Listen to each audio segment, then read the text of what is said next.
Live from the 607, it's the Ocho Duro Parlay Hour, where we're talking everything movies, TV, comics, and entertainment. Join in the conversation on social media with the hashtag ODPH, because here we go.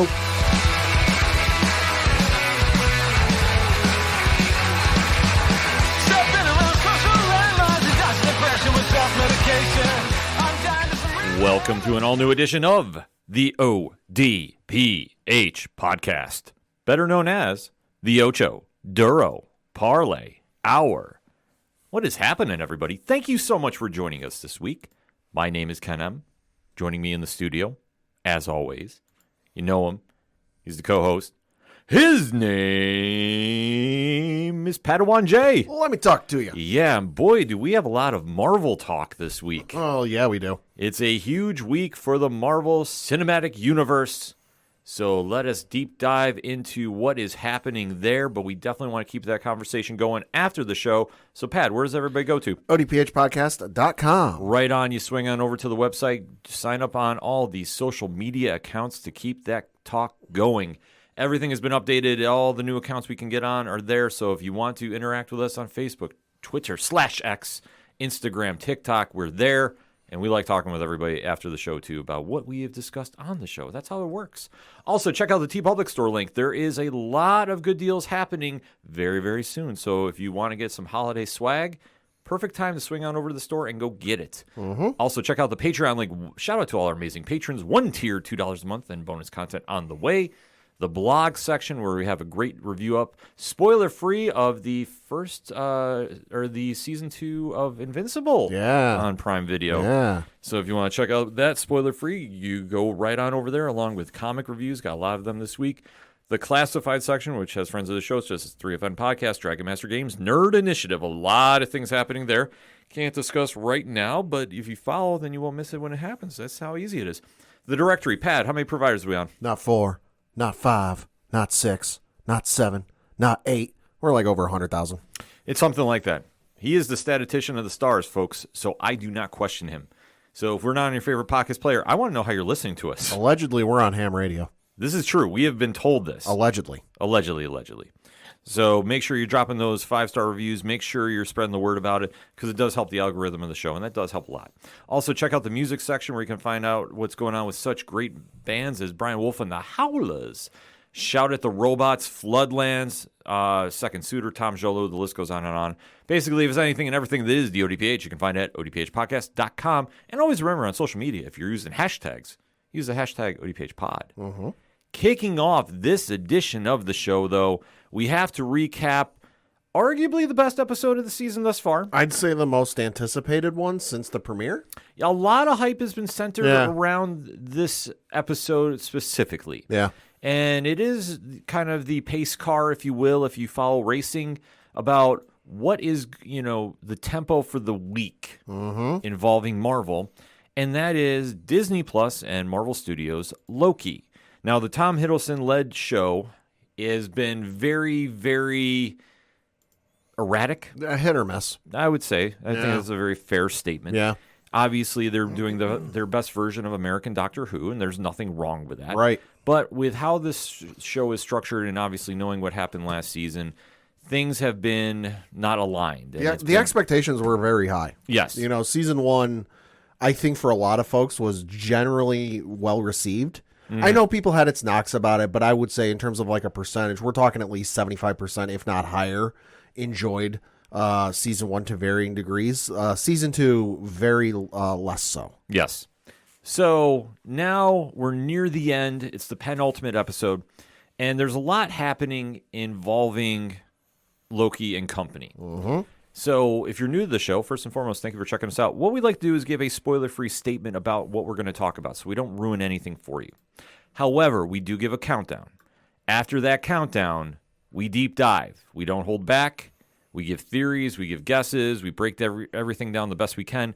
So if you don't want to be spoiled for whatever reason, listen, to each their own, you have the time to jump out. And then when you watch and you want to jump back in, Pad puts the timestamp in the liner notes so you don't miss anything. It's that simple. So that said, let us talk about episode 5 of season 2 entitled Science/Fiction, Pat. Mm-hmm. Give me your spoiler-free statement. Thought it was a good episode. Well, it wasn't quite what I expected it to be, but that's not a bad thing. You know, it was interesting to see where they're going, and I got a hunch I know where they're going. But no, it was a very good episode. Solid episode. I don't want to say too little, too late. Yeah. It kind of felt like that. Yeah. But at least going into the finale, it feels like there's a direction. Right. Now, I'm not saying it's a home run, but at least we're on base. Yeah. And that's something that they've been... Made solid contact. Yeah, they've been very, very erratic about. Yeah. But I did like the acting in this. I really thought it really felt like we're going somewhere. Just where exactly, we don't know. But that's why there's the whole season finale. Mm-hmm. And then when we get season 3, because I have feelings about that, we'll get some more clarity. But for right now, I thought it was probably their best episode to date. Mm-hmm. But it is debatable, though. Mm-hmm. But a lot of good things happening in this. So let us take that deep dive and get into it. So in 3, 2, 1, talk to me. Thought it was a good episode. I agree with you. It might be too little too late to finally have the direction down of what the hell we're doing and where the hell we're going. But it's, in my opinion, it's better late than never. You know, I'm glad we're finally here. I'm glad we finally got a point. It's going to be interesting to see how things kind of resolve itself and where they go from there. You know, but the episode was great. All the actors did great. It was cool to finally see them, you know, in their like natural habitats, I guess you could say. Mm-hmm. You know, and everything was fun. You know, the entire time we've been watching Loki, Tom Hiddleston has been really in the spotlight, Yes. which rightfully so. I mean, his name is on the title. Right, and he is obviously has producer credit. He's very hands-on with this. But I really felt like this episode, we saw the supporting cast really step up. Yeah. And really get that time to shine. Like Ki-Hu Kwan, we've talked about him as OB throughout the series. I think he's been the breakout star of season 2. Owen Wilson as Mobius had really a strong performance here, and especially building into where they're going into this finale, which, let's face it, has been very messy, which if you deal with time travel, and this doesn't matter if it's Doctor Who, this doesn't matter if it's DC, Mm-hmm. it's always tricky to pull off consistently. Because there's like 900 rules for time travel. Mm-hmm. You know, the other stuff, you know, vampires and, you know, zombies and what have you. There's some variations, but by and large, there's the same set of rules. Time travel depends on what franchise you're in, what point in the franchise you're in, and who you're talking to. Exactly.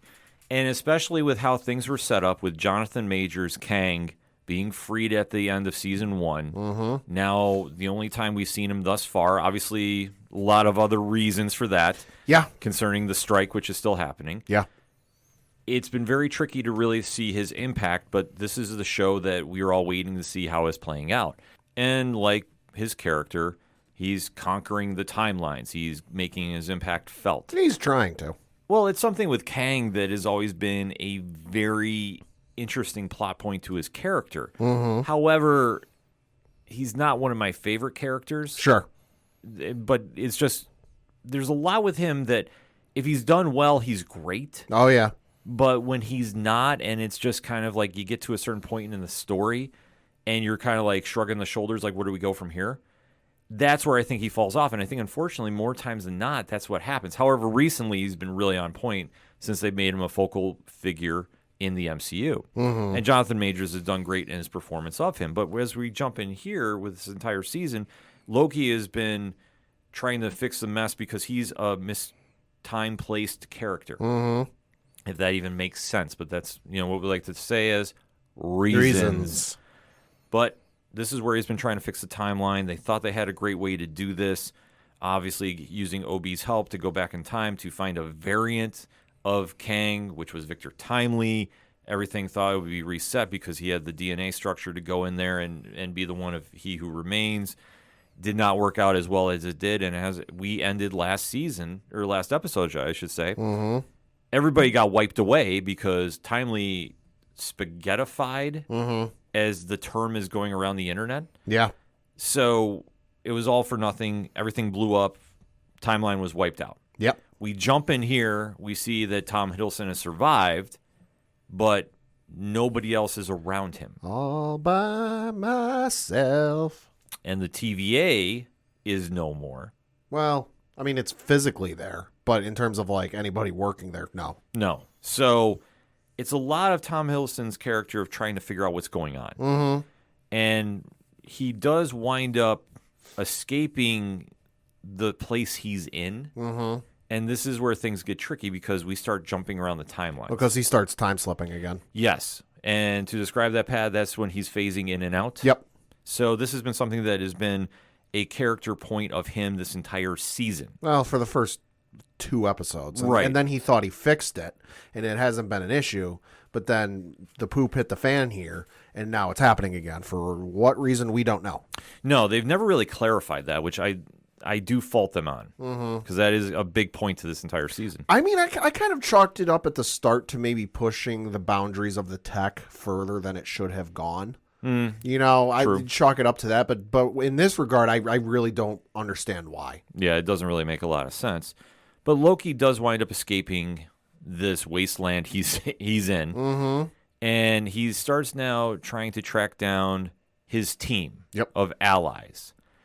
And this is where things get very, very interesting because something that we have found out with the TVA is the TVA has been one of the biggest fronts in all of comic filmdom. Yeah, because the entire setup in season 1 was, oh yeah, we're these people out of time and out of place, and you know, we've just lived here our entire lives, and this is what we've been doing our entire lives, and we know nothing else. When the truth came out this season that no, that's not the case, they are all variants from various points in the timeline across the universe, and they got plucked out of said timeline for some reason or another.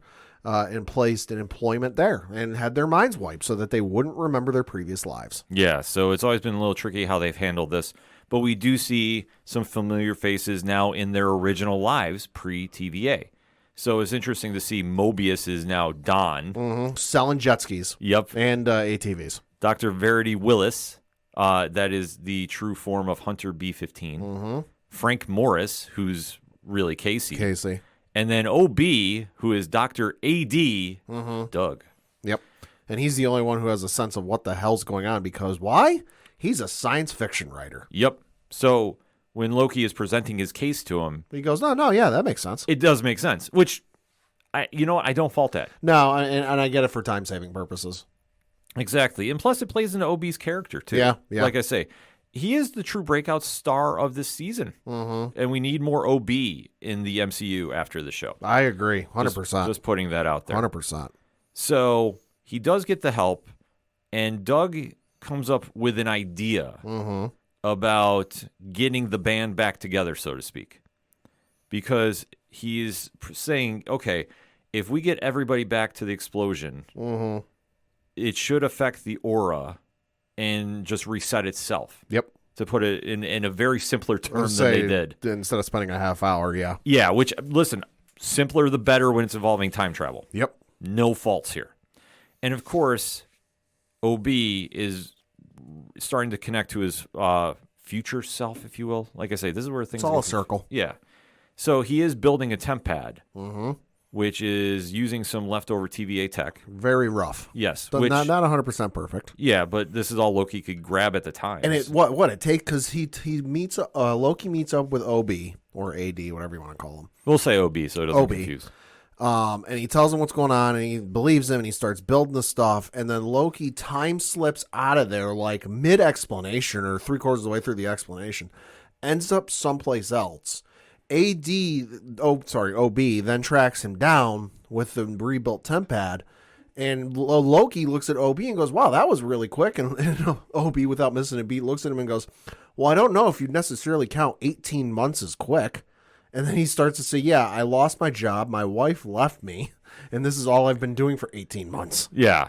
I mean, it's something with time travel that it's a very played out joke, but it still works. Yep. Because time moves differently for everybody once you start traveling. It's a weird thing, but it works, though.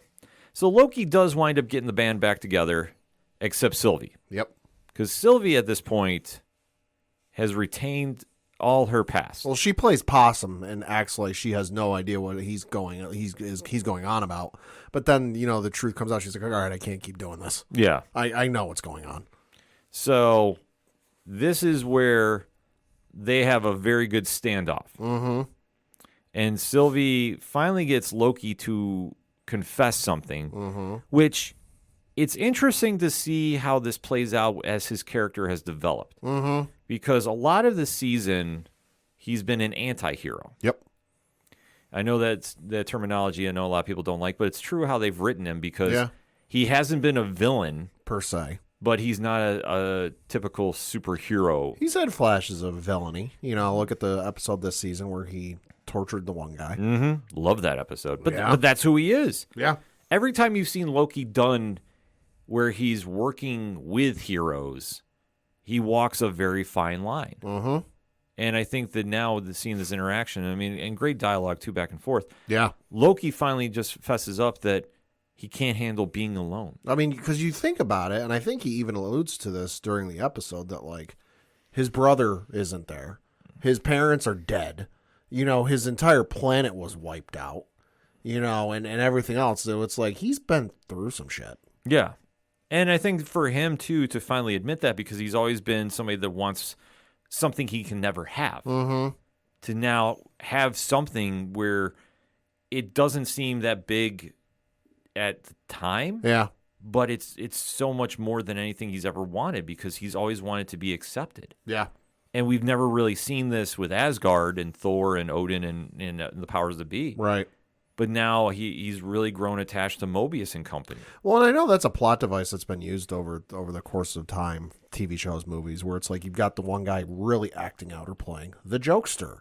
And a lot of times it's a cry for help. Yeah. You know, which I think they're using brilliantly here. Yeah, which, I mean, this works. And, I mean, Hiddleston's acting, he just raises it up another level. Absolutely. So, like I say, it works in this case. Usually I'd be very critical of this, but no, it works. It works fine. And then once Sylvie's timeline starts getting wiped out, she does agree to help Loki. But this is where things also get a little out of control. Yeah. Because the timeline is not waiting for them. Nope. They don't care. The energy wave that has been sweeping through since the temporal loom is now starting to catch up to the other timelines. Yep. So we see other people starting to disappear again. And Loki does figure out a way to stop his time splitting enough to get down to business. Yeah, he's figured out to control it to a point. And how does he figure that out, Pat? He figures it out by focusing on a specific person, and he ends up there. Yeah. They don't get much past that in the explanation, so that's what I'm going with. No, but you know what? It works, though, because if you think about it, Loki is just the anomaly that's walking. So if he does focus on somebody, it in a weird sense, it does give him time travel powers, because he can focus on them and reach them. Yeah. So at this point, he says he can, quote, redo the story. Yeah. Borrow from Cody Rhodes a little bit. I know. That's what minute this line came out, I'm like, oh, finish the story. Yeah. Adrenaline in my soul. Something. Cody Rhodes.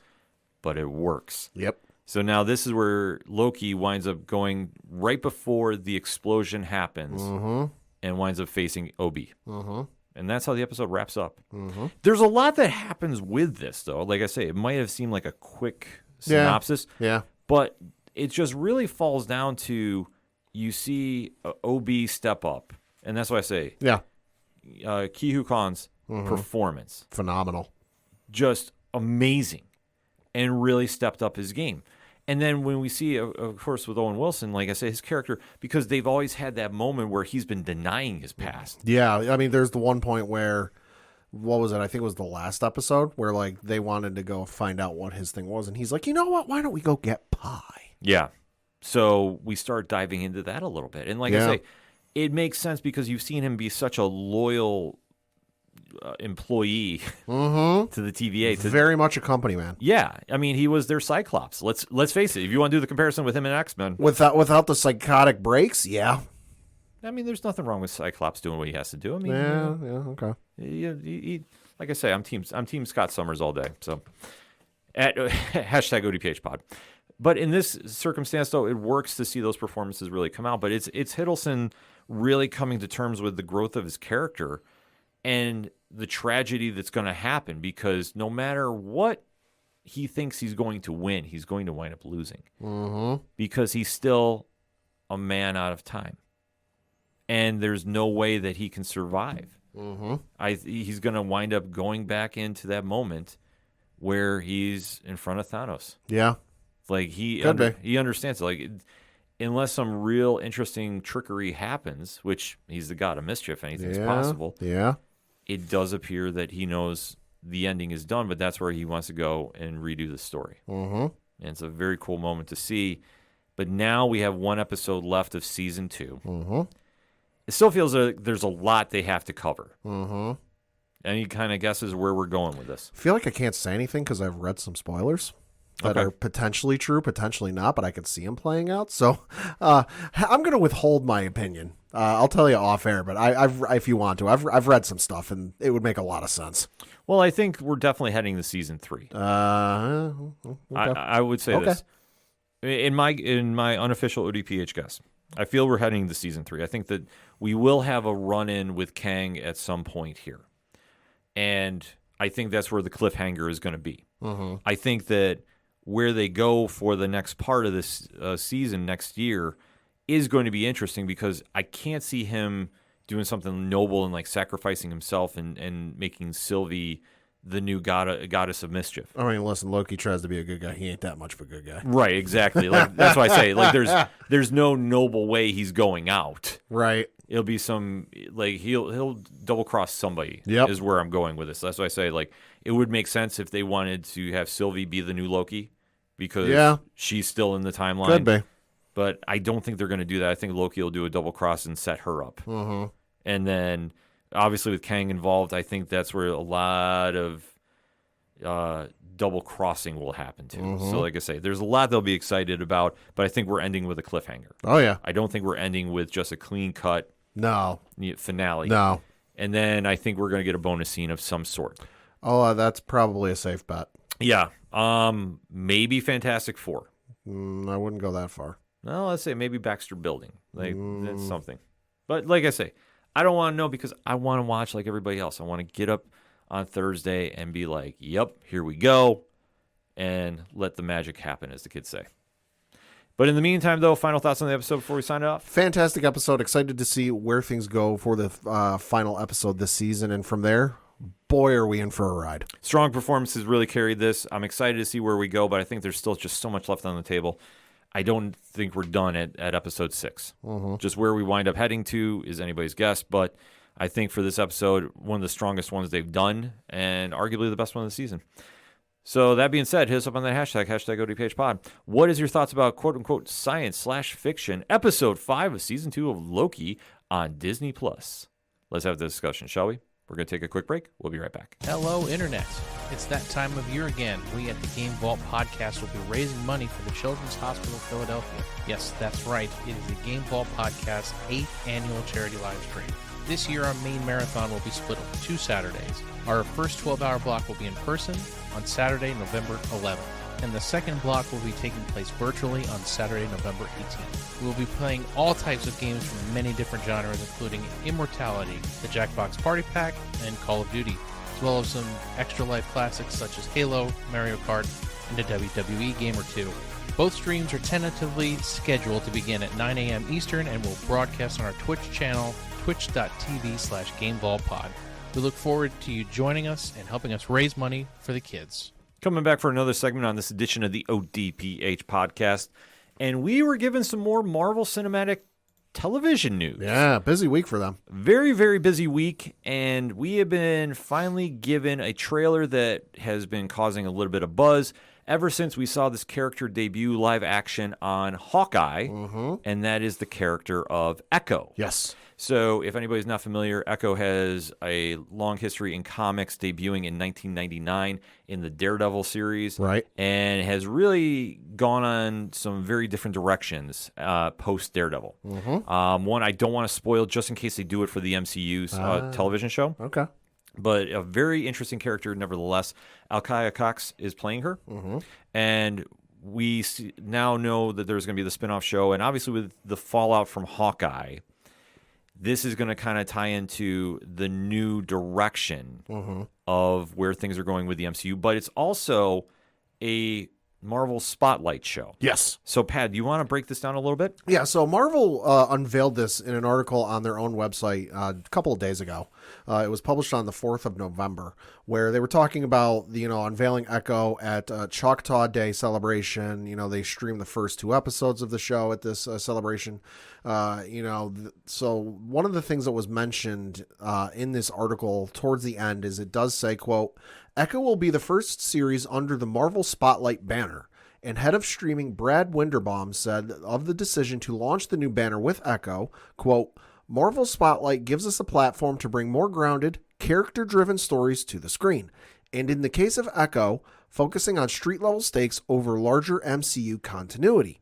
Just like comic fans didn't need to read Avengers or Fantastic Four to enjoy a Ghost Rider Spotlight comic, our audience doesn't need to have seen other Marvel series to understand what's happening in Maya's story, close quote. So what it basically means is if you are a casual Marvel fan or even a light Marvel fan, you see a movie here or there because the character interests you or there's somebody in the cast that interests you, but you don't necessarily want to watch it, or you're just looking for something new to watch, but you don't want all the baggage added of like, how many Marvel movies are there now? Like 20 something? It's insane. Plus you've got all the TV. You don't want to spend, a month and a half or however long it is watching all the movies, watching all the shows, watching all the shorts, watching all this, all that. Like if you just want something new to watch and something kind of comic book based that you can just dive right in, not know a thing about and not have had to watch anything, Echo's for you. Yeah, this definitely is a good win, I think, for the Smart MCU. idea. Well, especially in the transition period, and we've heard a lot. And no, I'm not even giving any time of day to that Variety article Yeah, that's a long one. that came out. Yeah, that's a whole different ball of wax, folks. So if, we can definitely talk about it on There's social media. 32 Marvel movies. Yeah, and that's not even counting the TV shows. Yeah, there's a lot going on with that, but I know in the direction we're going here, I think it's a smart play because what they're doing is they're trying to make these lesser-known characters to the pop culture audience more accessible. That's smart. That is what they should be doing because for anybody that's really complaining about how some series are not as popular, so to speak, Right. it's because they don't have that built-in fan base. Echo has always been a side character. Never really a lead one, but Right. she is a very, very interesting one that has ties to a lot of very big teams and big characters in the MCU. So this is a big win to get her, a show centered around her. And what we're going to be doing now is breaking down the trailer that came out. Yeah. So we are going to be talking spoilers. So we are just going to give you the countdown and go from there. So, Pat, that being said, in 3, 2, 1, let's talk about it. The trailer, I got to say, looks very interesting just because, admittedly, I know of Daredevil, I know of Kingpin, and I know of their, kind of side characters, I guess you could say, from the Netflix series and from the movie in 2003 with Ben Affleck, and a little bit of video games. They popped up in some video games here and there, but in terms of Echo, I really hadn't heard or read about her up until she appeared in Hawkeye. So I was interested, I was intrigued, and when they announced they were going to be doing an Echo show, I'm like, hey, you know what? I'm all for this, As much as I love, the massive global spanning films like Captain America and Iron Man and the Universal epics like Thor and Guardians of the Galaxy, it's nice sometimes to just kind of have this self-contained, you know what, there's a problem, we got to solve it, there's something we got to take care of, but doesn't necessarily involve the end of the world. Nah, sometimes you just need to stop a bank robber. And so I feel like Echo is going to be on that level where, like, is the world going to be at stake? Is she going to have to rise above the threat and above the challenge and whatever comes her way and save the world or foil the plot of the bad guy? Probably not to a certain degree. And that's going to be a nice change. I loved how this is set up because what this reminds me of is the Marvel Knights imprint. And it's been a while since comic readers have heard that one. If anybody needs just a quick synopsis, in the late 90s, early 2K era, Marvel decided to do a little bit of dabbling into the mature readers line, so to speak. Okay. It's more the equivalent nowadays to DC Black Label. And when they came out with this, Daredevil was one of the comics under it. Black Panther was under that banner. Punisher, I believe, was under that banner in a very, very different story. Right. And Inhumans, which I will say this on record, I think it's one of the best Inhuman stories you're going to read where they are leads. So keep that in mind. They also dabbled a little bit. This is kind of where it kind of rolled into the Max line, which Punisher is very well known for. Right. And I know Spider-Man actually had a Marvel Knights imprint for a little bit. Okay. So it's more of the mature reader's content. And especially if you're going to do the street-level superheroes, that is the Spider-Mans, the Luke Cage, the Iron Fist, basically the Netflix universe. Mm-hmm. This is a great way to put that stamp on it and make your own version under the Disney banner. Mm-hmm. And I think what we had here, they did a really good job explaining it because of, how Alec Cox is connected to Vincent D'Onofrio's Wilson Fisk. Mm-hmm. And we did see, obviously, the Kingpin is still alive. Oh, yeah. Anybody that really thought that he was going to be killed off in Hawkeye, you're sadly mistaken. I think the MCU has big plans for Vincent D'Onofrio. Oh, yeah. And seeing how the rest of the show is kind of going in, they are definitely trying to make the Kingpin endearing. Yeah, which is weird. Yeah, it's kind of... He's not an endearing person. No, he's not, because, let's just get into the trailer breakdown.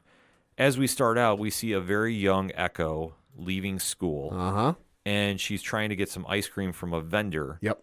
And obviously, with her being hearing impaired, she's trying to communicate with the vendor. Yeah, she was telling him, hey, basically, I want some ice cream. But the vendor, being a real jerk, just starts closing his hands and, and that talking hand motion you might have done at some point in your life, and mouthing slowly to her so she can understand him. And he's saying, I can't understand you.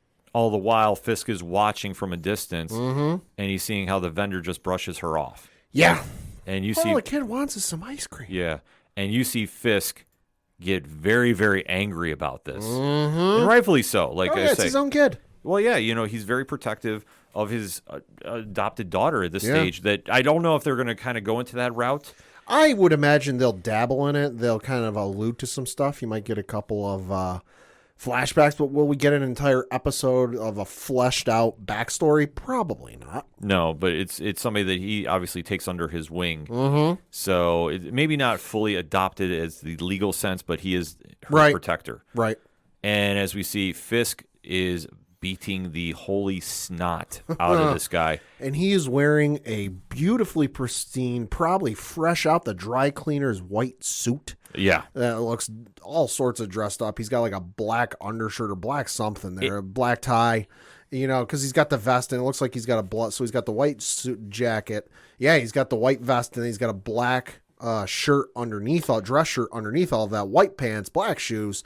And as he's beating like you said, to borrow your use of the phrase, the holy snot out of this guy, he goes to pick him up, and you then start to see the entire front of his suit is covered in specks of blood. Yeah, his white suit is the iconic suit that we've seen him in the comics from the Stan Lee era. Yep. So it's awesome to see it come back into fold here, and you're seeing how he's telling Maya, a.k.a. Echo, at the young age, don't be afraid. Don't be afraid. So they do flash forward to when Maya is older, and we do see that she is fighting somebody. So now at this stage, she is an enforcer, we're assuming. It's in a skating rink of all places. Yeah, so she's now doing work for the Kingpin. The scene then cuts to a gravesite. Yep. So we're seeing her stand over, and then they're showing also a car accident happening as well, too. Is it me? And I realize I might be having to dig back in your memory a little bit. Or does it, because I'm paused on right where the shot of the graveyard is, or the graveyard is. Does it look like the same graveyard from the first Spider-Man movie? Probably. It looks like the same graveyard. I think they've used this scene a couple times. Could be. I think because if I'm not mistaken, they also used it when Punisher was on Daredevil. So it does have that symbolism. I think it's just you see that shot in a lot of movies. I'm not even talking the same shot. I'm talking the same physical location. No, that's what I mean. They use the same place. Okay. No, but I agree with you. It does look very familiar, very Spider-Man. It looks a lot like the same graveyard from the Spider-Man 1 with Tobey Maguire. Though, it's a lot of the same symbolism, though. Yeah. I say, it's the lighting is very, very similar. Yeah. Who knows? Maybe it is. Could be. We'll have to wait and see. But then we kind of fast forward to where we see Echo is getting off of her motorcycle, and we do see that she has lost a leg and now has a prosthetic replacement. And we are seeing her kind of it looks like she's hiding from somebody as some people are coming out of a warehouse. Well, and it looks like she's trying to like suppress her feelings or something, because Fisk is like the monologuing, or not the monologuing, the voiceover of Fisk, because you don't actually see him saying this, but you hear Fisk talking about like, oh, so much rage, and you just can't contain it. Mm-hmm. It's a very interesting scene that they do, and then obviously it's flashing, no bad deed goes unpunished. Yeah. And we're seeing back to the skating rink, and you're seeing a lot of a scene going down where somebody, blatantly gets shot in the head. Well, and all the lights, so it's normally lit, as a skating rink would be, when the lights are flashing and the stuff's going around. But then all of the lights cut to red, as if it's like some sort of panic room type of thing. Yeah. So it was a very cool scene to see play out. Mm-hmm. And then the story shifts to what appears to be a flashback sequence a little bit. Couple of quick ones, yeah. Yes, obviously tying into her history being the first major indigenous character on live-action MCU, which is awesome to see. Yeah. So we are seeing a lot of her backstory kind of play out, but they have not dived into it. Yep. It's mixing in with the crime aspect of the Kingpin. Yep. So we are seeing a lot of parallels to like two lives that she's trying to live. Yeah. Then the story kind of shifts. Like I say, when they focus on the crime, they focus on one aspect that everybody has been talking about. Yeah. And that is a scene that's right around the 126 mark. Okay. And I'm going to highlight that because we do see a certain character jump away from the lights. Oh, yeah. Yeah. And Pad, who is that character? That would be one Charlie Cox in his red Daredevil costume. Yes.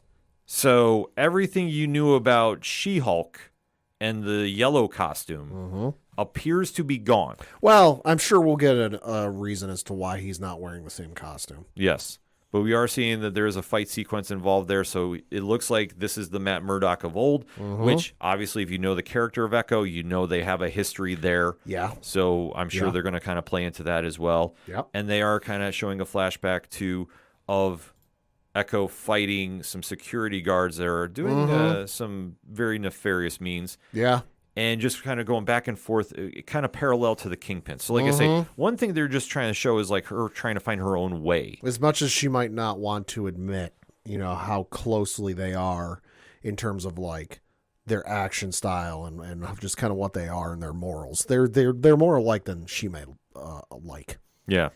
So it's a very cool moment to see. And then it kind of ties back to the scene that we saw at the beginning of the show or the trailer, where he's walking with her away from the ice cream vendor. Yeah. And then it ends with a flashback to present. Right. And we do see the Kingpin. At this point, he's wearing gauze on his eye. Yeah, dude's trying to do his best Nick Fury cosplay. Yeah. Because obviously of the events of Hawkeye, it was assumed that Echo shot him. Mm-hmm. Well, now it seems that he has obviously survived. She was aiming for the head. She missed slightly. Right, but Echo has the gun on him. And he says, so, who's the monster? Yeah, and that's how it ends. With the little tagline, all episodes streaming January 10th. So this is the first Marvel cinematic show, not on Netflix, because I know some folks are going, well, technically, the Marvel Netflix shows dropped all their episodes. No. The ones made under the MCU banner. Yeah. The Disney Plus / Hulu ones. This is the first one, all 10 episodes, or all episodes, I should say.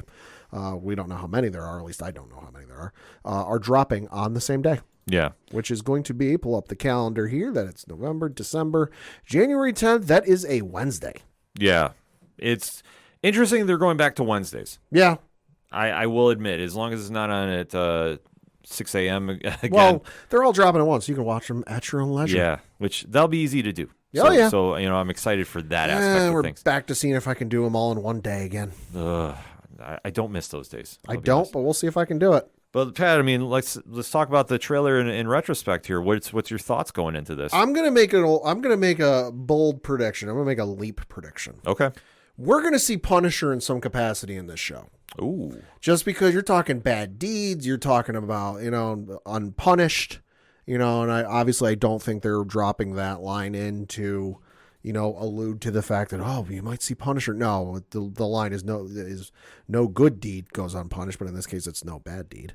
But just I think when you're dealing with, kind of bounty work, crime work, whatever it is, Kingpin, Daredevil's involved. We know that we'll be seeing Punisher, and we'll be seeing him again here in the MCU in the near future.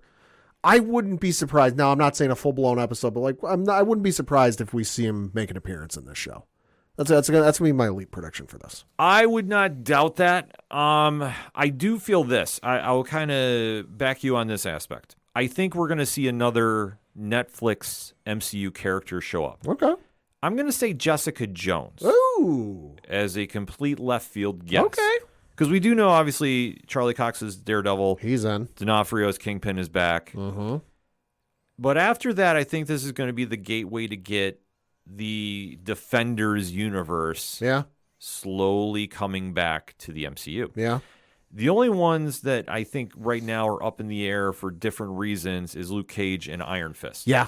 But I think we've heard a lot of rumors about Jessica Jones. I know Kristen Ritter, who played Jessica Jones, and then I'll have to look up the name because I'm blanking on it at the moment. But the guy who played Luke Cage, Mike Coulter, thank you, have been asked about playing the role again. It has come up with those two specifically. Obviously, you don't have to ask Charlie Cox.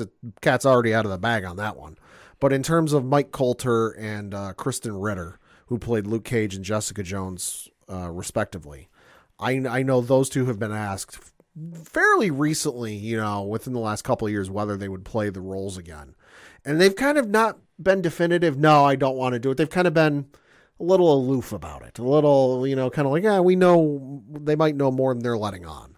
So, in terms of Danny Rand, and Iron Fist, have not heard a word about what that actor has said, whether yes or no.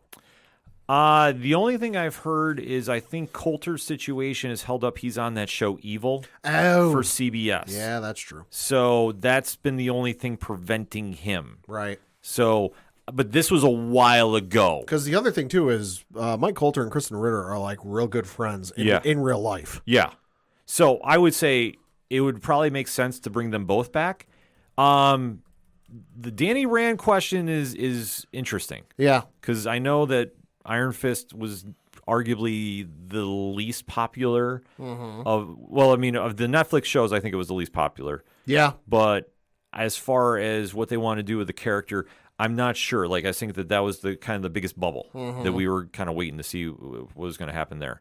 But I do think that we're going to see that. The John Bernthal question as Frank Castle, that's going to be interesting. Did dig it up. There has been nothing recently as to Finn Jones is the actor who played Danny Rand in the Netflix Iron Fist shows. But in an article dated on what is this, about 10 months ago, so back in late December, he did do an interview with Geekscape, and he was asked if he'd want to return to the MCU as Iron Fist, and here's his response. Quote, "I'd love another chance. I care about Danny Rand deeply. I believe in that character. I think there's a lot of work to be done. There's something about the underdog, I love the underdog narrative. I love the ability to prove something wrong, and I want to prove all those motherfuckers wrong. I know I have it in me, and I know I can give the Danny Rand performance that fans want, and that is possible," close quote. I believe him, and like I say, if he came back, I wouldn't be mad. No. The problem with... the writing was terrible. Well, that's the biggest problem we have with Iron Fist. This is just my opinion as a comic reader. Outside of him being paired with Luke Cage and Heroes for Hire situation, there's only been one series, in my opinion, that has nailed it perfectly, and that was the Matt Fraction one. So, and that's where they were going with at the end of season 2 of Iron Fist. Right. So, the fact we never got that, I am always disappointed about it, but it's tricky to write him as a lead. Right. Iron Fist has always been a good side character. Yeah. So if you compare him with Luke Cage and do Heroes for Hire, you're going to have a win there. It's just a matter of you want to do that. But that's the thing with the MCU, we don't know. Like I say, there's just a lot of X factors involving the Netflix characters coming over. Like I think if we were going to do percentage-wise, sure, I think Kristen Ritter as Jessica Jones is a 75%. That's a fairly good lock, I would say. Yeah, I would say that's probably the most safe bet of her returning. Mm-hmm. And these are all separate out of 100%, so I want to kind of clarify. Sure. John Bernthal is a 50-50. It's not because of him. He's willing to do it, but he has gone on record and said the story has to be right. Yeah, which with Frank Castle and what they've done in the comics lately, right? And we'll talk about this at the end of the show too. I don't know if they would want to try doing a different version of the Punisher, right? But it's nothing against Bernthal's performance. He's amazing as Frank Castle, but it depends on what story they want to do. Sure. Mike Coulter, I think, is tied up with the contract. That's a messy situation. That's where I'm going with it. So I'll say him. As of right now, I'll throw a 40% chance. Sure. But like I say, it depends on the deal with the contract. That's to my knowledge and just the stuff I've heard. Quick check on IMDb. It looks like that show is still going because, admittedly, I don't watch it. Right, I don't watch it either. I don't watch it. They did a panel at one of the cons lately. The last episode that released was season 3, episode 10, The Demon of the End, which was released on Sunday, August 14th of 2022. So it's been over a year, and now when you go to IMDb, there is a season 4 tab, and there is 9 episodes listed under season 4. But obviously with everything going on, if it's one of those streaming shows that's on Paramount Plus that only releases once a year, then it probably would have come out by now. But with everything going on between the writer's strike and the actor's strike, that's obviously been put on hold. Yeah, it's been on CBS if I'm not mistaken. So, okay. But I admit I don't watch the show either. Listen, it's not my cup of Java, folks. Sure. So I just don't drink it. But I think in that kind of situation, and the Finn Jones one, that one I'd say is a 25% chance. Yeah, just with how Iron Fist was received on Netflix. That was pretty universal. People didn't like it. Yeah, I was kind of wishy-washy. Like, it's not bad, it's not great, but looking back, it's really not good. Well, the problem you have with that, with not going into too much of a crazy side tangent, Daredevil was perfect. Yeah. So the bar was set too high. Daredevil was perfect. So was Jessica Jones season 1. Season 1 of Jessica Jones was incredible. And even season 1 of Luke Cage. Yeah.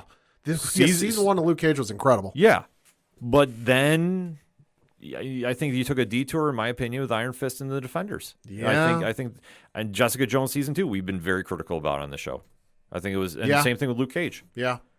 I think both of those sophomore seasons really hurt. Well, the thing, and again, not into a whole tangent, but yeah, I mean, some of the choices they made, but this goes back to, you got to remember, this wasn't Kevin Feige and the folks over at Marvel Studios making the decision. This was Marvel Television. This was under the same banner. Yeah, no, I completely agree with you.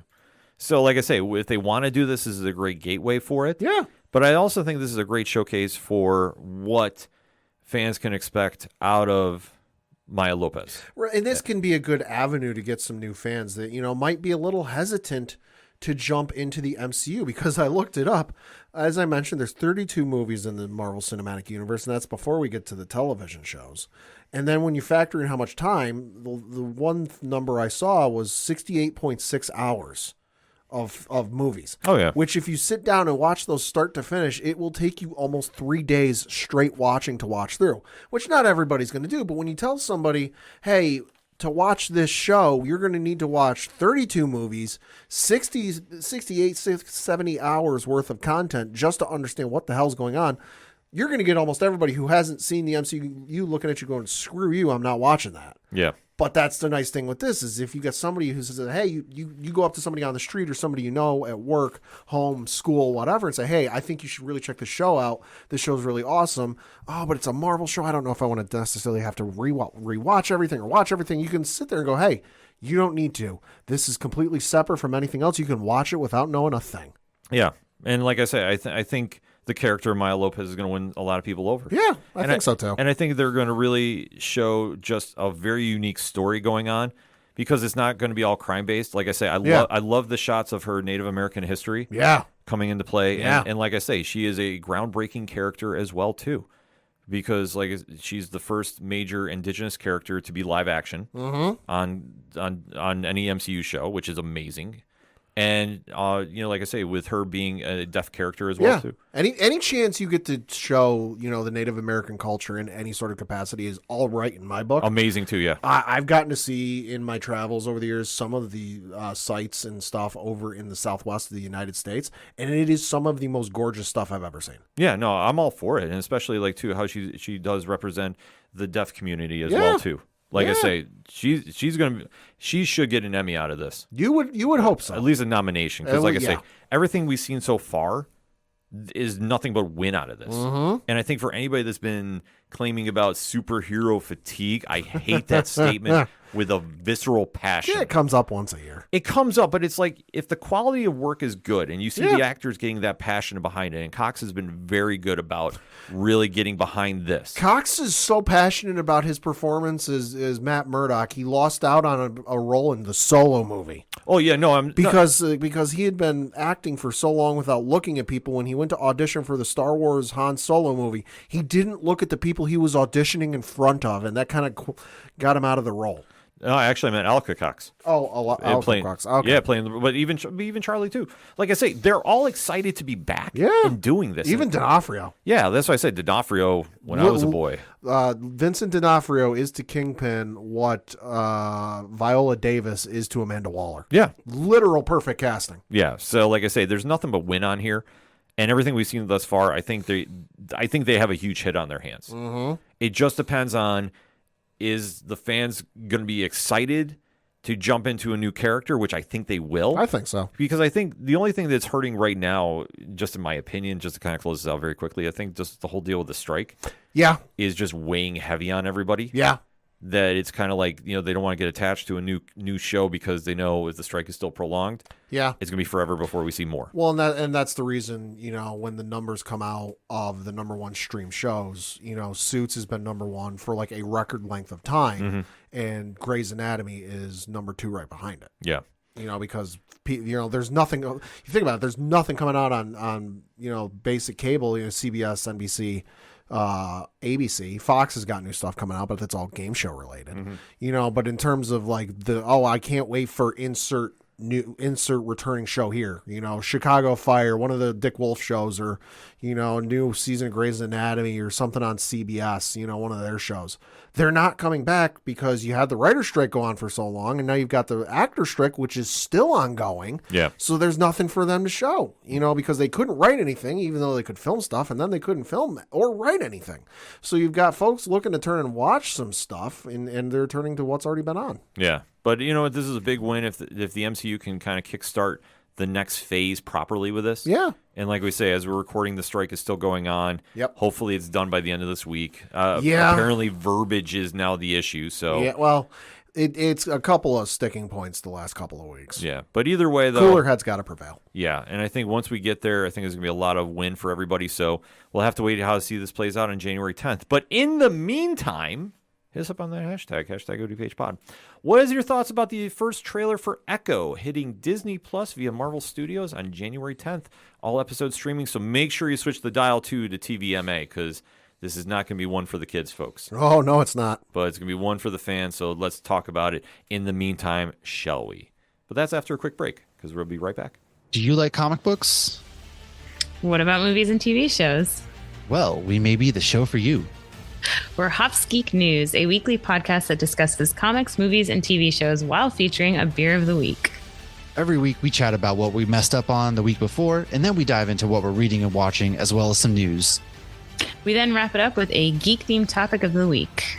You can find us anywhere you listen to podcasts by searching Hops Geek News. Cheers.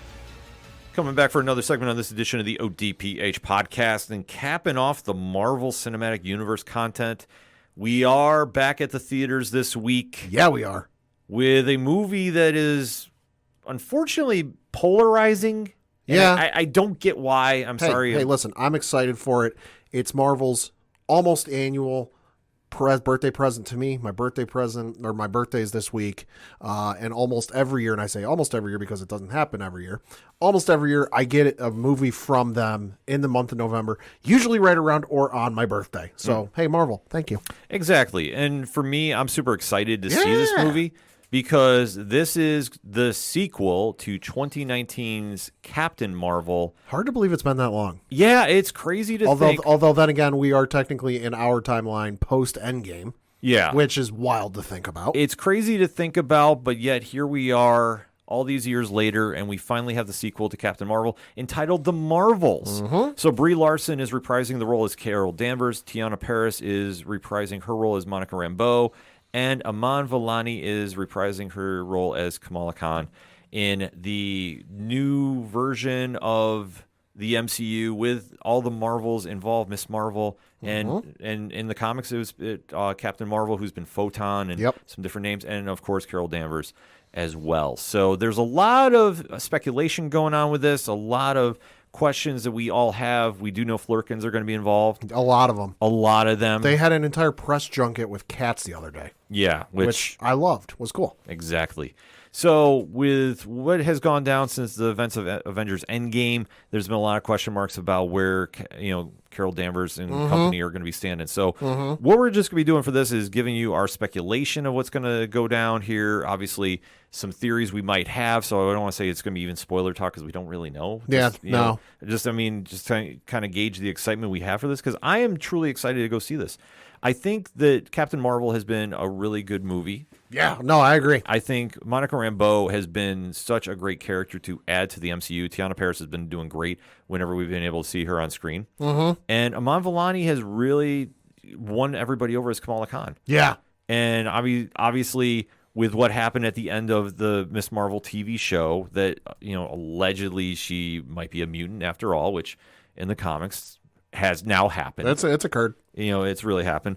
It's going to be interesting to see the dynamic of everybody getting together to fight this new threat, because we really don't have a lot of details about who we're going to be seeing as the antagonist here. The only thing we know of is they released a trailer, today. It's the final trailer, and whoever it is they're facing, it appears that all three of their powers, so all three being Carol, Monica Rambeau, and Kamala Khan, their powers enhance this person. Yeah. Or basically, like, it doesn't affect them.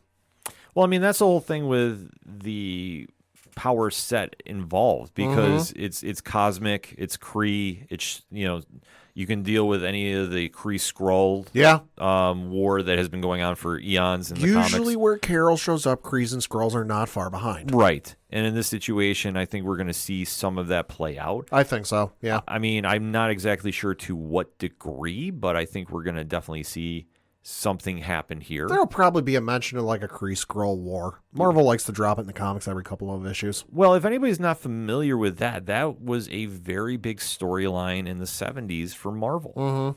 And it was one that the Avengers were featured very prominently in, and it's one that really made an impact for its time. I know they did Operation Galactic Storm years later. I'm sorry, in my opinion, missed the mark. It's just my deal on that. Sure. But I think if they want to try doing a version of the Kree Skrull War in this kind of capacity, I think this is not a bad idea to try doing with Captain Marvel. And obviously, to see how it ties in with everybody else, I think is going to be fun to see, because one thing that we have been seeing as MCU fans is the cosmic stuff can work with the pop culture audience. Yeah. Prime example, Guardians of the Galaxy. Yeah. So if it's done well, it will work. And I think this one is going to be one that definitely stands out for that distinction as well. Not saying it's going to open the door and we're going to see a lot more. I mean, we have heard for, it seems like forever, Nova is coming. Yeah. Silver Surfer now with the rights back to Marvel. That has been another one that's had a lot of actors tagged to it. And to see where we go now in the post-Guardians era, I think it's great to see a cosmic story play out. And especially if you're going to tie into one that's very classic with the Avengers line, I think it's a big win. Because now you're in a whole new phase. I don't think you're going to see Kang involved here. No, probably not. I just don't see that playing out. But I could see, however, they want to set the stage for the new Avengers come to begin here. I think this, we won't necessarily see stuff for the multiverse aspect of things in this, but whatever they want to do down the road, I think they might start to plant some seeds here, and they're not immediately going to grow into blossoming trees immediately. But, if like you said, the Kree Skrull War, big story in the 70s, if they want to do a Captain Marvel 3 movie and they want to do that is the storyline for the third one and her involvement with stopping that, preventing that, helping one side, helping the other side, whatever they want to do with it. They could go that route. Whatever. Like I said, I don't think it's going to be Kang. We're not. This is probably safe, but we're not going to get any mention of Kang or what's going on with that per se, unless somebody shows up in the end in like a bonus scene at the end and calling Fury, going, "You need to get here ASAP." Or something to that effect. But I don't think this movie's gonna factor into the multiverse side of stuff very much at all. I don't think it should. No. I mean, the only thing we know is Samuel L. Jackson is back as Nick Fury. Yep. And obviously dealing with the ramifications of Secret Invasion. Oh, boy. I think there's going to be a lot on his plate, so to speak. Fury, you got some splaining to do. Yeah, so I think that might be the only thing that kind of ties into recent MCU events. Yeah. Well, that and what happens, obviously, with the end scene from Ms. Marvel. Yeah.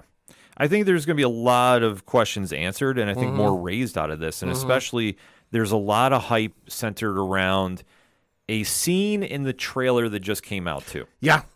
And if you go to the latest MCU Marvel's trailer and you get to about the 145 mark, there is a figure that walks by one Monica Rambeau and looks like that she's in a medical bay of some sort. Yep. And the question mark is, who is that? And the internet is going wild with their speculations. And the internet is coming up with a lot of theories. Yeah, they are. And to be honest with you, I've seen it. I don't know who it is. No. Because I think a lot of people are jumping to that conclusion of like it's somebody crazy, because right before you see that scene, a voiceover of Fury says they're here, and then somebody with a power or whatever lands on a loading dock of some sort in outer space. You can't see who it is, and then the next shot is that figure walking by. Could it be somebody? Sure. Will it be somebody major? Probably not. It's probably just a hype up, get you intrigued to go see the movie, and oh my god, I got to see who this is. Yeah, I mean that's the whole thing about it is I don't necessarily know if they would go the X-Men route here. Because the thing they talk about in this trailer is like, they mentioned what is it, like another dimension bleeding through into theirs or whatever. So my guess is it's a stitched together thing that they're here is a line Fury says in the movie when the villains show up that they've been prepping the entire time. And again, I don't know shit. I'm just top of my head speculating that the line they're here is from some point in the movie where they're prepping. They might have little incursions. They're fighting back because, hey, Carol Danvers is the strongest one in this universe. She's holding them back. And finally Fury goes, oh shit, they're here. The landing is either Carol or Monica showing up or appearing on the platform, because the one thing we've seen in some previous trailers is they keep switching places. The three of them, Carol, Monica, and Kamala. So that's my guess of what the shot is. And then somebody walking by, it's just a random shot from in the movie, or may not even be in the movie. Yeah, I mean, that's the whole thing.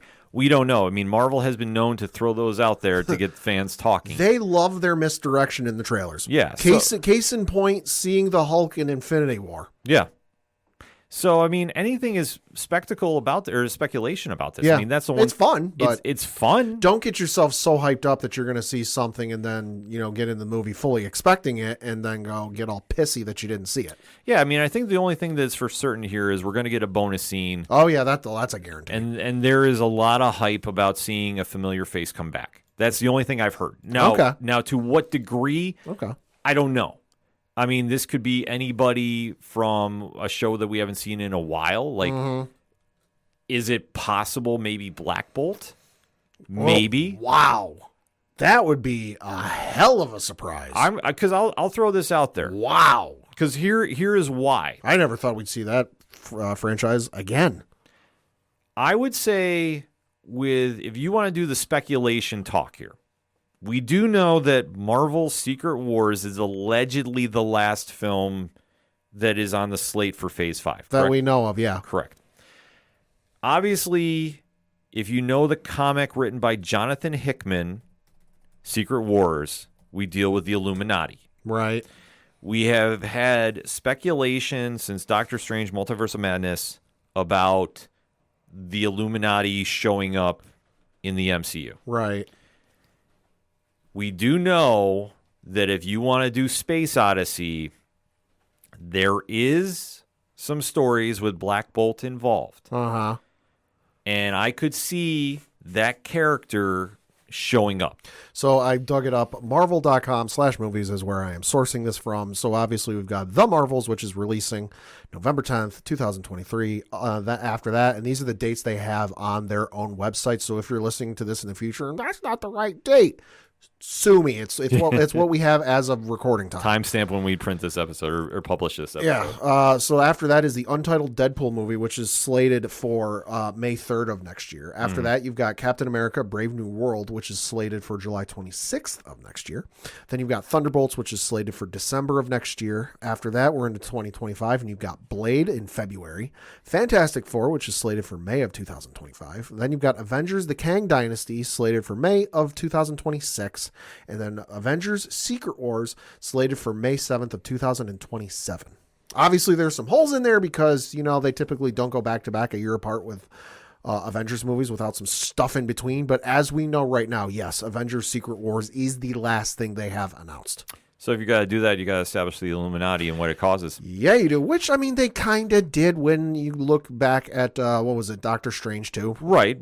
But that was also killed off one and done. Yeah, that's true. But at least the idea, the premise is there. Right. So that would be an ultimate throw that we haven't seen the Inhumans in a while. I'm sure they were left for dead. It does make sense. That's what we thought. Well, yeah, but if you think about it with the Space Odyssey part, yeah, it's somebody we haven't. You got to think outside the box with this. Yeah. Could it be? I'll tell you what. If this is the case, the internet's going to explode for 24 hours. If it's Richard Rider, aka Nova, and they introduce him. Then you're going to see a lot of people kind of lose their stuff for a day. Right. It'll be the true comic fans that will. Right. I'm going to go out on a limb and I'm going to say it's Black Bolt. Okay. I'm going to just take a long shot because I think the safe money would be like if it's Reed Richards coming through a time portal. Right. Like maybe the Fantastic Four, because allegedly, and note how I word that, right, casting is done. Looking at also Marvel.com and specifically Marvel.com/teams and groups/Illuminati. According to them, the current lineup of the Illuminati is Doctor Strange, Black Panther, Mr. Fantastic, Beast from the X-Men, Iron Man, and Black Bolt. Yeah. So possible. It's possible. Like I say, it's not going to be Tony Stark. No. If it is, I will guarantee you that the Marvels will be the highest grossing film of 2023 because people are going to run to the theaters. Yeah, once the word gets out of that, and it ain't going to take long. Once the word gets out about that, yeah, there are going to be a lot of people rushing to see it. Yeah, but that's what I think. I think we're going to see a surprise character, and it would make sense. If they want to try doing that aspect, especially with how Black Bolt would make sense. Because just going off of that list of what we know, okay, we know it's not going to be Beast because they haven't introduced the X-Men yet. Could be Black Panther. It could be Shuri, but maybe not. Doctor Strange, we know it can't be because of the end scene from Doctor Strange 2. Yeah, you can cross him off. He's not available right now. So, and then obviously Iron Man dead, but again, unless they decide to go wicked out of left field, could be. So no, if we do see somebody from the Illuminati show up off of that list, if they decide to go with the current run or the current members, Black Bolt's about the only one you'd have available. And plus, there is ties with him and one Peter Quill, and we do know the Quill is on Earth. Yeah. So I'm going to just throw this out there. If I'm right, I will take my victory lap next week. Because I could also see it being Blue Marvel. Okay. Which, it ties in with the Ultimates, not the Ultimates universe, but the Ultimates in comics. Carol Danvers does have ties with that team. So that could be a situation there. Yeah. Like I say, I think we're going to see a big cameo, though, of somebody. Probably. I'm just going to throw the Black Bolt thing out there because I think, like I say, all roads point to Secret Wars. Right. So I wouldn't say we're going to see a mutant, even though it would be crazy if we did. But I'm going to say that's where I'm going to go with this and just have some fans really scratching their heads about this one. Except if you really know the comics and you really see how things are lining up, I think we can kind of see where it's going. Yeah. That's just me. Yeah. But overall, I'm excited about this film. No, I am too. You got Teyonah Parris, getting to fully, spread her wings and play. Yes. Monica Rambeau, just because she's been good, but she hasn't gotten that chance to fully spread her wings. She's always been like a side character co-star, in whatever she's been in to this point. Now she's going to be one of the main attractions for this movie. So to see her finally get to spread her wings fully and play the role is going to be awesome. Yeah, I'm super excited to see her and just the back and forth with her and Carol Danvers' character. Boy, that's going to be awkward. I love it. Yeah, Whoa. I'm here for this. I am so here for this. Like I say, I think this is going to be a surprise hit. I think that if you're going in with a negative idea already, like, why? Yeah. Like, Why waste your time? Yeah, I mean, if you really don't like a movie that much, just don't go see it. Yeah. Like, Just wait till it hits streaming. yeah, it's fine. But you don't need to sit there and just sway everybody that's excited about it. Like, be a fan. That's one thing that, over the week, I guess, as we're getting closer to the movie, I'm seeing more and more people get ramped up about it. And I'm just like, why? Well, that's the popular thing to do. Yeah, It gets the clicks. Yeah, it's just like at the same time, it's just like, at this day and age, like, we don't need to. Like, if you don't like something, just don't watch it. Yeah. It's that simple. Yeah. And if you're excited about this film, be excited about it. Like, don't let anybody sway you about that. Like, if you want to be excited about something, be excited about it. Like I say, there's a lot of comics out there that I might not exactly gravitate towards, but I see people excited about, and I'm like, yeah, cool, awesome. Yeah. Same thing with TV, same thing with movies. But that's the whole thing about it, and I think this one is going to be a surprise. I think it's going to be a little more lighthearted than we've seen in the MCU. But I think where it leads to, like I say, I'm thinking they're going to be doing their version of the Kree Skrull War. Probably. I wouldn't doubt we see Korvac as a villain at some stage in this. Could be. That's a deep dive if you know your Avengers lore. And I'm going to say, I think the bonus scene is going to be we see Black Bolt show up somewhere doing something. I might go deaf if that happens because people are going to be screaming "what" so loudly. Yeah. That or who is that? Yeah. And Probably the second one. I will just have my Roman Reigns acknowledge me in the theater. But you know what? Let's have that speculation talk. Hit us up on that hashtag ODPH. Pad, you're excited about this movie? Absolutely. I'm excited about this movie. The Marvels hits theaters this Thursday as we record. So let's talk about it. What's your biggest guesses? Are you excited about this film? Are you not? And why? And who do you think is going to be in the bonus scene? If you think it's going to be the X-Men, you think it's going to be Deadpool, do you think it's going to be Tony Stark? How about Steve Rogers? Let's throw those guesses out there. And let's talk about it, shall we? But we're going to take a quick break. We'll be right back. Hey, this is Scott Snyder, and you better listen to the ODPH podcast, or I'm coming for you, and Batman is coming for you. Coming back for the final segment on this edition of the ODPH podcast. Pad, let's talk some entertainment. Got some things to talk about. First of which is some breaking news. Hey now. You remember way back when, probably like the early mid 2000s, IGN did the super fucking convincing Legend of Zelda trailer. Yeah. That was the April Fool's joke. Ever since, there's been rumors of it, and it's been like, Oh God, yeah. It's been every year like they're going to do a live action. It's been officially announced by the folks at Nintendo that they're doing a live action Legend of Zelda movie.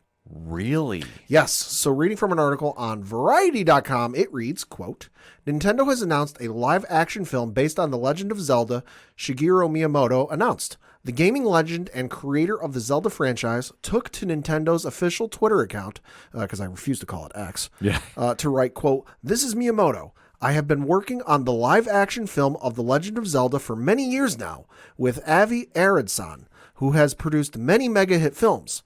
I have asked Avi-san to produce this film with me, and we have now officially started development of the film with Nintendo itself heavily involved in the production. Really? It will take time until its completion, but I hope you look forward to seeing it, close quote. The article in Variety goes on to say the movie will be directed by Wes Ball, who helmed The Maze Runner and the upcoming Kingdom of the Planet of the Apes, and produced by Miyamoto, whose involvement in 2023's The Super Mario Bros. Movie helped make it a groundbreaking box office success, close quote. So I think this is a great idea. Obviously Legend of Zelda, storied gaming franchise, a lot of history, a lot of stuff you can do it with, but you've got Nintendo involved. You've got the dude who literally created it involved in the creation, in the production process. So how the hell can you go wrong with that? Mm-hmm. And the fact that Nintendo's involved, I mean, look at the Mario movie. When it was officially announced that they were doing a Mario movie, I think a lot of us thought back to that live action movie they did, and then we went, I don't know how this is going to go. But then you go flash forward to when the movie actually came out, highest grossing animated movie of the year or something absurd like that. So I think this is a whole bucket of win. I don't care when this comes out. I'm going to absolutely be there to see it. This is going to be one that a lot of fans are going to be really critical of. Mm-hmm. I mean, obviously the Legend of Zelda, if anybody is for whatever reason not familiar with, right, one of the biggest video game franchises on the planet. Massive following. Yeah. I would say right underneath Mario Brothers and right underneath Sonic, maybe? Yeah. Like the Sonic thing you can debate because it's been a hot minute since we've seen anything like that. There are literal like hour-long videos devoted to just the timeline of Legend of Zelda. Yeah, it's crazy. It's insane. It's insane. Also insane is the director Wes Ball tweeted his hopes to direct a Legend of Zelda movie 13 years ago. Put the karma on the world, folks. So, and from his official Twitter account at Wes Ball, in a tweet dated at 9:55 in the morning on the 29th of January from 2010, quote, "Since I could never even hope to have the chance to direct it, the next big motion capture Avatar-like movie should be The Legend of Zelda," close quote. Well, it always says, put the karma on the world. You never know what's going to hit. So, kudos to them. And speaking of West Ball, and as we alluded to, there was a trailer that came out for the upcoming Kingdom of the Planet of the Apes movie, which is releasing, what day is this? Because I know it said Memorial Day, but I'm never familiar with what day of the week. What I'd say right now with SAG going on, card subject to change. Card subject to change. It's currently scheduled for a May 24th, 2024 release date. This does appear to be a continuation of the Matt Reeves films that we saw, which I think you and I both enjoyed. Love the Matt Reeves films. But this, according to, it does look like it's going to be a continuation because not much of the trailer to go really on. It's a little short of 2 minutes.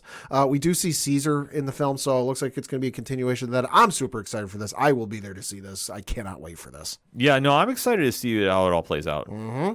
And then with some more movie news, you remember Barbenheimer being a joke in a whole thing? Yeah, it was like for because what is it, Oppenheimer and Barbie and Oppenheimer. Coming out the same day. It's actually going to be a movie now. What? Yeah, so reading from an article on HollywoodReporter.com, quote, "Film industry cynics may take one look at a newly announced low-budget comedy called Barbenheimer and a poster that uses Barbie's iconic pink font over a picture of a nuclear explosion and features the tagline, quote, D-Cup, A bomb, and immediately assume it's simply a shameless attempt to cash in on a very recent cultural phenomenon, and those cynics would be absolutely correct," says Charlie Band, the prolific B-movie icon who has been making low-budget horror comedies since the early 1970s. Quote, "It's 100% true," he says, "but it's also an opportunity to have fun with the bizarre coupling of these two movies and the combinations of Barbie's vibes and the darkness of Oppenheimer. You mix that together and you have such an opportunity for dark humor," close quote. Barbenheimer, selling at the American film market with AMP, follows Dr. Bambi J. Barbenheimer, a brilliant scientist doll living in Dolltopia, a world of endless summers and beach parties, and her boyfriend, Twink Dollman. So far, so Greta Gerwig's neon-colored billion-dollar mega hit. Turning Christopher Nolan's distinctly less pink dial up a notch, our Dr. Barbenheimer, incensed by the brutal treatment of the dolls receive at the hands of human children, ventures into the real world where she experiences humanity at its worst and naturally decides to build a giant nuclear bomb to take it all out. Quote, "They got great looks and a super attitude. Oh, and now they've got the bomb," reads the synopsis, close quote. This sounds stupid. This sounds utterly ridiculous.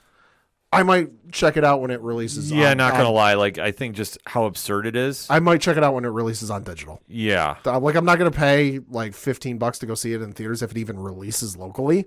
But when it hits digital, I'll pay like $3-4 to rent it. Yeah, we might have to throw it and just watch that. Mm-hmm. Like, I'm willing to throw in $1.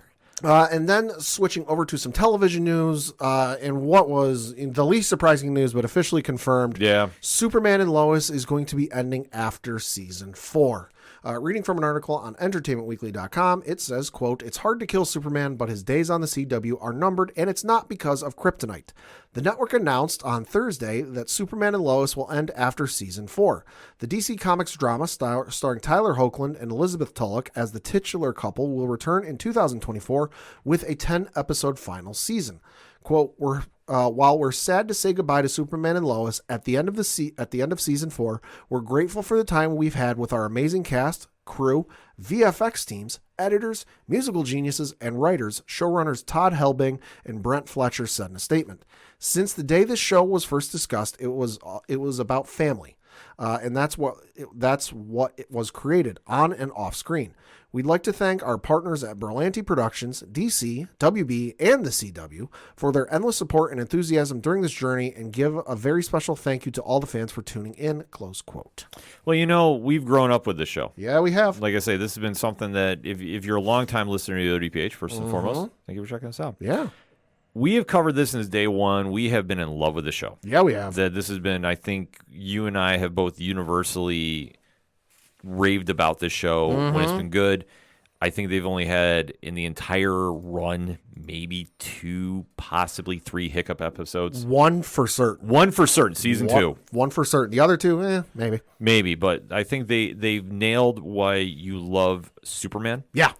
And I think that we both know, obviously, with a lot of changes that were going on, budgets and all that nonsense. Yeah. We knew the writing was on the wall. Well, yeah, and once it was announced that because season 4 being only 10 episodes was now announced a while ago. Yeah. So we were kind of like, all right, seems like and especially with, Flash ending and, all the other DC CW shows ending. That like the Flash was the last one remaining, and then once the Flash ended, the Arrowverse was gone, and that left Superman and Lois. Was just the way things had been going. We're like, all right, clearly DC stuff is not in the CW's future.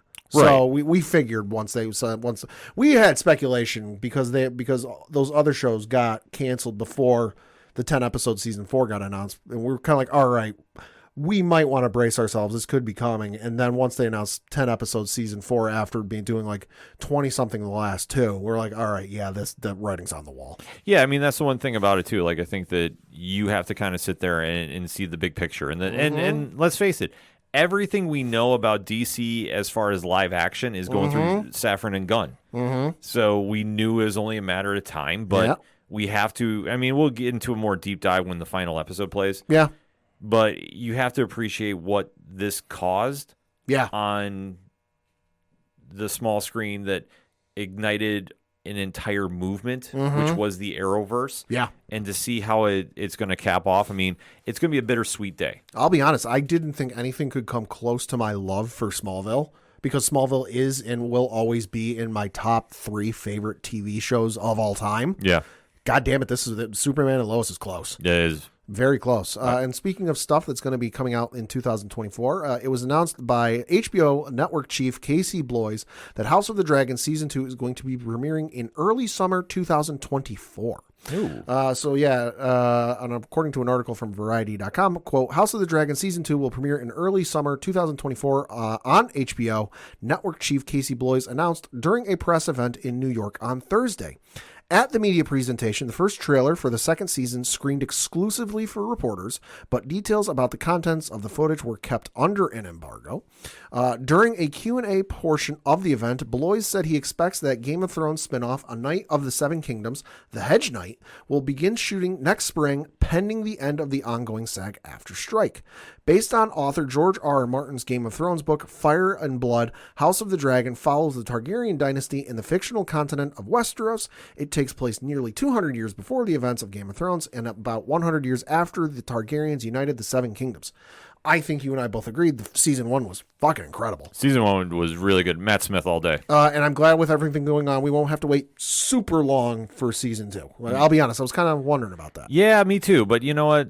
The sooner they get going on it, the better. And like I say, Matt Smith all day. Speaking of things we're going to have to be waiting for, also HBO related, Last of Us Season 2.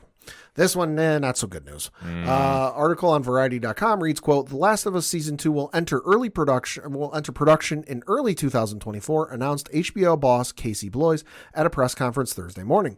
The CEO noted that the WGA and SAG-AFTRA strikes had delayed production of the hit show's sophomore season. The Last of Us was not on the network's 2024 slate presentation, meaning it could land in 2025 at the earliest. The first season of The Last of Us became an instant hit when it premiered on HBO in January 2023. Based on the massively popular PlayStation video game of the same name, the show follows a smuggler named Joel in a post-apocalyptic America years after the world has been crippled by a deadly fungus. So again, you and I both love this show, and I think for a lot of people, this one not entirely surprising. No, not at all. With everything going on with the strikes, figured this one would be well, but it's nice to get some confirmation. And lastly, and certainly not leastly, with the streaming news, well, we know what's happening to Hulu. And that is Disney is going to be buying it for at least $8.6 billion. Jeez. So reading from an article on, you guessed it, Variety.com, the article reads, quote, Disney is on the cusp of becoming the 100% owner of Hulu. The media conglomerate announced that it expects to pay $8.61 billion to Comcast to acquire the cable operator's 33% stake in Hulu following Comcast's November 1st exercise of its right under the put/call arrangement between the two companies. Disney owns the other 2/3 stake in Hulu. Quote, the acquisition of Comcast's stake in Hulu at fair market value will further Disney's streaming objectives, Disney said in a statement Wednesday. Under the terms of the sale agreement, by December 1st, Disney said it anticipates that it will pay Comcast approximately $8.61 billion, representing NBC Universal's 1/3 stake of the $27.5 billion guaranteed floor value for Hulu that was set when the companies entered into their agreement in 2019, minus the anticipated outstanding capital call contributions payable by NBCU to Disney of approximately $567 million. Close quote. So I'm not much going to change on this. I expect the only thing I would expect is anything that's on Hulu that is NBC Universal, Peacock. They're gone. It's going to be gone, and it's going to be exclusively on Peacock. As for what Disney does with Hulu, I wouldn't expect too much to change.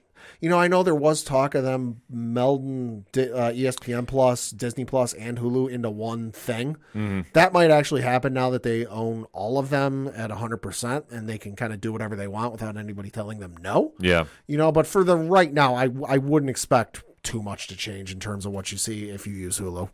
Yeah, I hope not. But, you know, we are evolving in the streaming world, so anything is possible. Mm-hmm. So for my picks this week, one thing I just want to kind of touch upon, we did not do a deep dive with. We're going to be saving that for next week because we already kind of mentioned this on a blog on Parlay Points. So if you want to really get the overall view, spoiler-free, of the latest hit show on Amazon Studios or via Amazon Studios on Prime Video, definitely go there. But Pad did see Invincible Season 2, Episode 1. Yes. So why don't you give your spoiler-free statement about that? Thought it was a lot of fun. Wasn't quite what I expected. You know, I wasn't sure what I was expecting, but it wasn't that. I'm interested to see where it goes, especially with how it opens up and kind of where it starts. That was shocking as all get out. Yeah. And they really kind of, without going into spoilers, they kind of really leave it on a cliffhanger, you know, unanswered question. So as to whether, you know, what you saw is real, if it's not, you know, that's going to be interesting to see. And kind of where things go from here, boy, I feel like the stakes have really gotten ramped up. That if you thought they were going to kind of maybe take it easy a little bit, back off the gas pedal a little bit, they're going full throttle. No, they're definitely going full throttle with everything. I thought it was a very strong episode. I did too. And if anybody's not familiar with the property, I mean, Invincible is arguably one of the most influential comics in the past 30 years. Mm-hmm. Yeah. And if anybody doesn't believe it, you take a look at how Robert Kirkman and Cory Walker and Ryan Ottley made the modern superhero. Yeah. Because it's a different time period. It's very relatable to a Spider-Man, but in this day and age. And things are amped up a lot. It's not for the squeamish. No. But it's something that the transition from comic page to small screen is still a big win. And you can understand when you watch this episode or the series. I mean, first series is definitely worth the watch. Yeah. And like I say, we're now into season 2 finally. Yeah. There's a lot of win, and you can see the influence now when you start looking at modern comics that we pick up on the shelf each and every week. If they're superheroes, you can see the influence. You can, like I say, it's monumental, and that just goes to show how great the comic was, and especially how the show is reflecting that too. And like I say, the voice acting on this show too, so good, top notch. So definitely make sure to go check it out on Amazon or via Amazon Studios on Prime Video. And we'll definitely be recapping that very, very shortly here on the ODPH in full spoiler mode because I don't want to leak anything. So in the meantime, though, we are talking comics. Yeah. Pat, what are we picking up this week at the shops? I got a bunch of stuff from Marvel this week. First of which is Thanos, issue number 1, Return of the Mad Titan. Ooh. This one reads, quote, Thanos versus the Illuminati. The Mad Titan descends upon Earth to retrieve something he has lost, and the Illuminati must band together to stop him because they're the ones who hid it from him. This one coming to us via Christopher Cantwell. So this one's going to be fucking nuts. Of course, you got the Illuminati, you got Thanos. You cannot go wrong. There's a lot of win. Yeah, it is. A lot of win. Also from Marvel this week, Amazing Spider-Man issue number 37 from Zeb Wells. This one reads, quote, Gang War First Strike. Wreck Rap returns. Spider-Man's funhouse reflection might just be the thing to help the wall crawler out of the darkness he can't seem to shake. Well, Wreck Rap might help if he weren't targeted by the scariest new Spidey villain in decades. Gang War is coming. I am excited for Gang War. I am too. Like, I think for anybody that's been really disenfranchised with Amazing Spider-Man, I think this is going to be something to get you back in. Yeah. I really do. I have not seen anything. I can't speculate on it. Right. I can just give you my speculation. I really think Gang War is going to be a hit.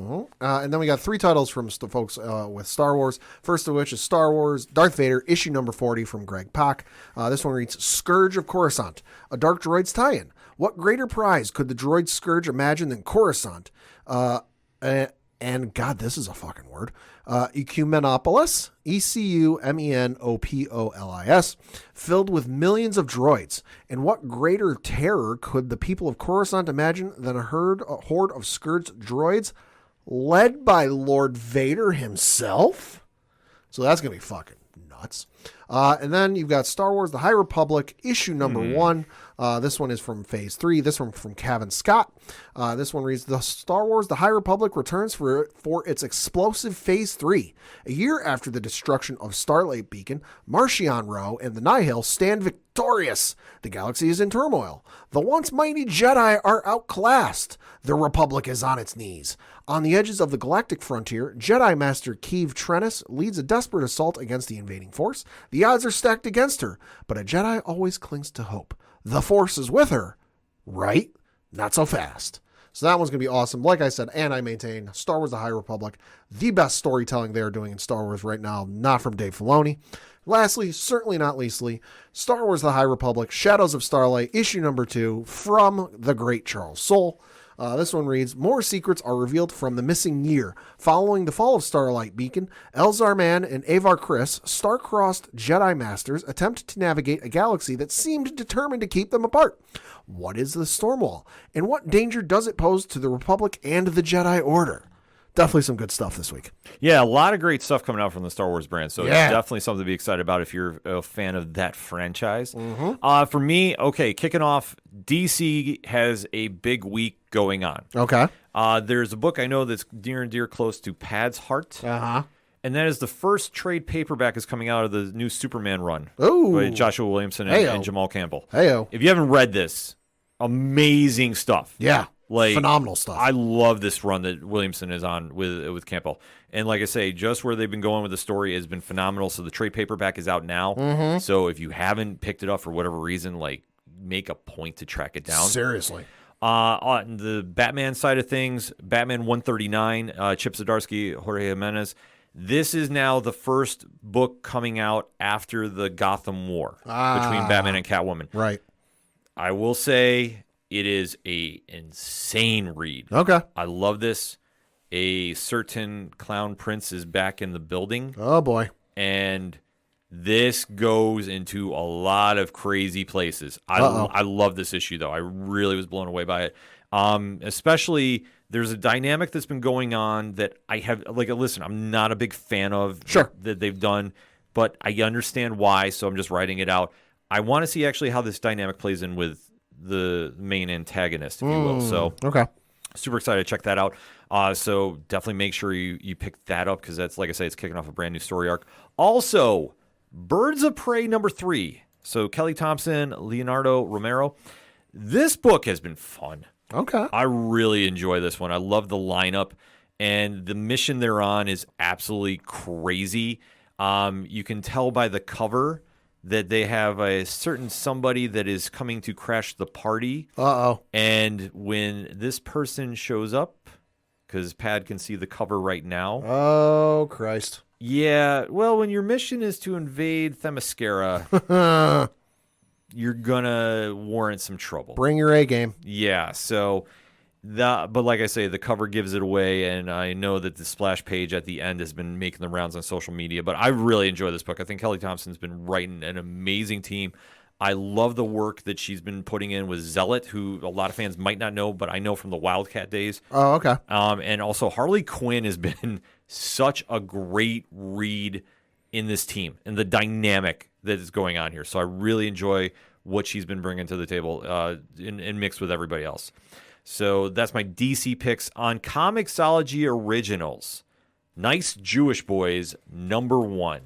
Neil Klein, John Broglia. This is a great read. I really enjoyed this. And this is just a really cool suburban true crime story. This will throw you for a loop. I love the twists that Klein put in this book. I think that this is going to be one that is going to be talked about. The more word of mouth spreads about this.